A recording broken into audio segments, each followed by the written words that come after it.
Good morning mga boss. Ayan, andito tayo ngayon sa Kirsten Auto Works mga boss. Ayan, punong-puno tayo ngayon. Pakita ko sa inyo yung ating mga unit na ginagawa and yung mga nakapila natin. Let's go. Ayan mga boss, hanggang labas yung unit natin, oh. Dami. Ito yung mga nagbalikan galing bakasyon, galing long drive. Ayan. Dami hanggang loob yan mga boss. Isa-isa natin yung mga unit na mga ginagawa. Pakita ko sa inyo mga boss. Let's go. Ito, Montero na Gen 2, nakapila to for EGR manifold cleaning and valve cover gasket. Tapos general check-up. Kakagaling to sa sa long drive, sa bakasyon. Ito, PMS Gen 2. Ito, crosswind. Check pa to, electrical.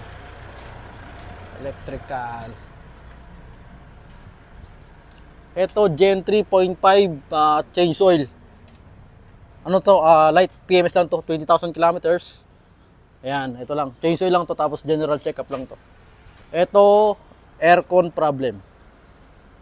Tapos itong Gen 3 manual transmission, heavy PMS, heavy yan.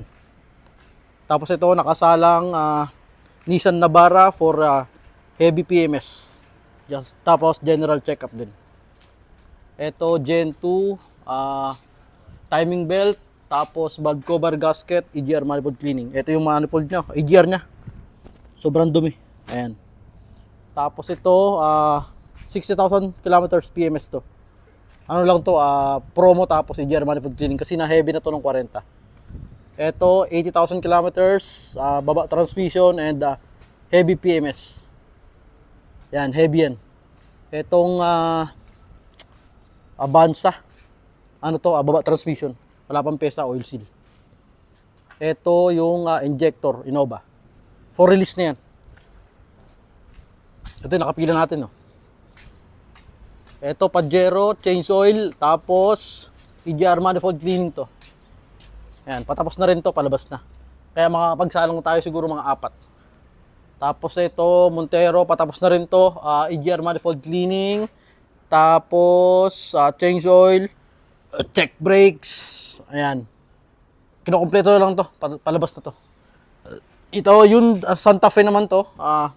Ito yung iniwan nung nakaraan. May tagas yung transmission nito.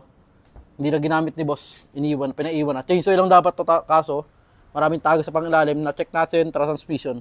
Kaya to binababa na yung transmission nito. Yan. Medyo madugo lang kasi baba yung talangka. Medyo masikip. Ayan mga boss, yan yung lineup natin today. Medyo marami. Nakapila natin sa labas, siguro 4 pa. Pero kaya tapusin yan. Alright, let's go mga boss. Balatan na natin yan. Good afternoon.